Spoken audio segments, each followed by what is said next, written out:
J'étais au cours moyen 1. D'accord. J'étais au cours moyen 1, donc l'année d'après, je suis allé au cours moyen 2. Donc j'étais au cours moyen 1 à cette année-là. Donc, voilà ce que j'ai vu immédiatement. Et quelques temps après, on voit un hélicoptère partir de Douala, venir à Banga, atterrir au stade municipal de couleur orange. C'est après que j'apprenais que c'est l'hélicoptère de l'armée de l'air. Ouais. Ils prennent Wandier, Ernest, et ils s'en vont avec lui à Douala. Et le reste, j'ai suivi dans les médias comme les autres.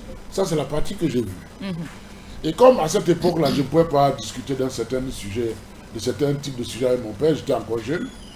J'ai attendu, j'ai grandi, j'ai commencé à travailler. Et après, je me suis rendu compte qu'en fait, il s'agissait des leaders qui étaient dans la lutte pour l'indépendance totale, la vraie. Parce qu'ils considéraient que l'indépendance que nous avons eue en 1960, avec les accords de coopération de 1959, qui bridaient complètement nos chefs d'État, ce n'était pas une vraie indépendance, et ils voulaient la vraie indépendance. C'était quoi cette vraie indépendance? La vraie indépendance, c'était quoi?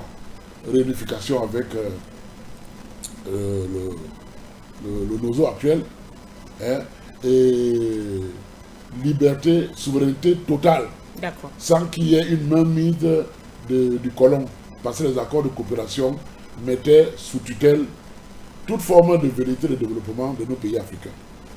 Donc, pour revenir au sujet, donc je dis que, devenu grand, j'ai le courage de demander à mon père de me dire la vérité. D'accord. Parce que j'entends beaucoup de versions.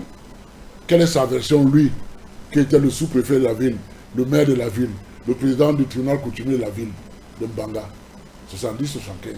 Je veux avoir sa version, au moins celle-là. Alors, papa me dit ceci. Wandi Ernest est dans les champs du côté de Mombo. Mombo, c'est un village qui était à 7 km de Mbanga. Aujourd'hui, je crois que c'est un arrondissement. Wandi, dans une situation où il était un peu dans la forêt, il n'avait plus trop d'assistance. Monseigneur Domo, fameux Monseigneur Domo. Je le connais. C'était le fameux. Oui, le fameux Monseigneur Domo, qui avait un rôle trouble dans cette histoire. Effectivement. J'en viens, et puis peut-être avec vos questions, on va développer. Donc, Wandi Ernest quitte la forêt de Mombo. Il rencontre 2 planteurs. Demande à ces planteurs de l'amener chez le chef de la communauté Banganté de Mbanga. Mais ces 2 planteurs sont originaires de Tchang. Qu'est-ce qu'ils font?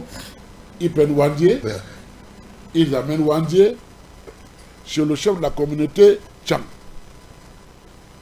qui n'était pas là au moment où ils arrivent, mais il est venu quelques temps après. Et le chef de la communauté Tchang, qui était un ancien UPCiste, mais qui a été retourné, qui travaillait déjà pour le compte du gouvernement, a envoyé un de ses indiques informer le commissaire spécial et le sous-préfet. L'indique prend son vélo, il va au commissariat spécial, il trouve le commissaire spécial. À l'époque, c'était l'inspecteur Nsoga. Parce qu'à l'époque, les inspecteurs avaient la fonction de commissaire, alors qu'en grade, il était inspecteur.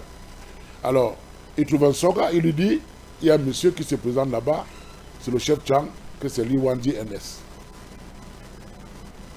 Et Nsoga lui demande à qui est d'autre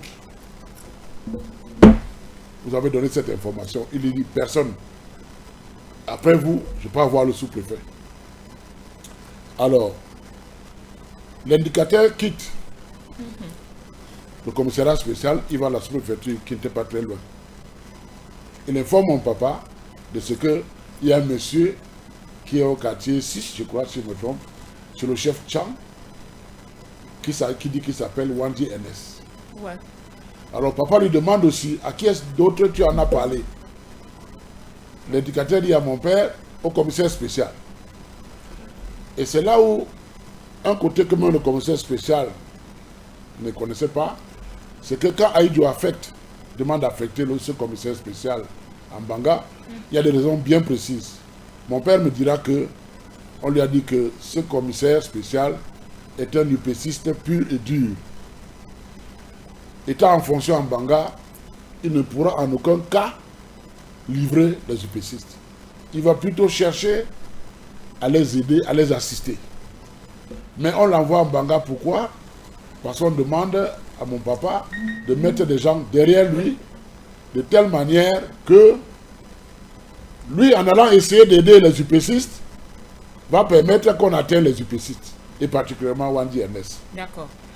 C'est comme ça que le papa va mobiliser immédiatement le commandant, le capitaine commandant de la compagnie 52 de Mbanga, la 52e compagnie, je crois, et la gendarmerie. Ils vont aller boucler le quartier 6. Et en même temps, spécifiquement, la maison du chef Tchad.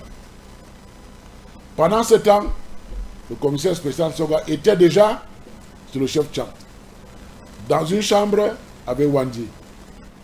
Et s'est présenté à Wandi comme étant journaliste Jeune Afrique. Journaliste à Jeune Afrique. Mais il a précisé à Wandi qu'il était UPCiste.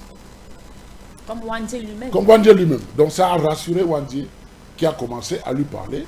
Il lui a dit qu'il était en train de vouloir aller en Konsamba, rencontrer Monseigneur Dormo, Oui. avec qui il y a des situations qu'il faut clarifier. Et le commissaire spécial accepte d'aider Wandi à rejoindre un Konsamba. Et à l'époque, vous ne pouvez pas aller d'une ville à l'autre sans laisser passer. Et le commissaire spécial de son état, les cartes d'identité à l'époque se faisaient à la main. En 2 heures de temps, vous avez une carte d'identité. Vous pouvez bien refaire une nouvelle carte avec n'importe quel nom pour que Wandi puisse atteindre le Konsamba. Donc pendant qu'ils négocient et qu'ils se mettent d'accord, les militaires ont déjà bouclé le quartier et la maison du chef Tcham. Voilà comment les soldats sortent en premier d'abord pour regarder si la zone est libre et qu'ils peuvent sortir. Ils voient les bérets verts et les bérets rouges. Il reprit à l'intérieur. Cela dit à Wandi, il voulait bien l'aider, mais ce n'est plus possible. D'accord. C'est là maintenant, il y a les hommes maintenus dehors, et sa vraie fonction, c'est qu'il est le commissaire spécial de la ville. Il est obligé de l'arrêter. C'est comme ça qu'il lui enfile les menottes et sort avec Wandi menotté. Alors qu'au départ, en fait, il voulait l'aider à rejoindre un Konsamba. D'accord. C'est comme ça que Wandi menotté maintenant est amené au camp militaire. Avant d'aller au camp militaire, ils sont passés par la maison, comme j'ai dit. Il a demandé à manger, parce que ça faisait plusieurs jours qu'il n'avait pas mangé. Il a mangé, il a échangé avec mon papa, et à qui il a demandé de l'envoyer, il va aller à Idio. De telle manière qu'il puisse s'exprimer, parce que quelque part, il y a eu des négociations via Monseigneur Dormo qui n'ont pas abouti pour sa reddition. Ensuite, il était question qu'il sorte du pays. D'accord. Il n'a pas pu sortir. Parce que la plantation dans laquelle on l'a trouvé à Montbord serait, je dis bien serait, la plantation du président de sous-section UNC de Mbanga qui s'appelait Nancha Antoine. Un ami très proche qui était à la maison régulièrement. D'accord. Donc, voilà, très sommairement, sans entrer dans beaucoup de détails, ce que je connais, ce que j'ai vu, ce que mon père m'a dit.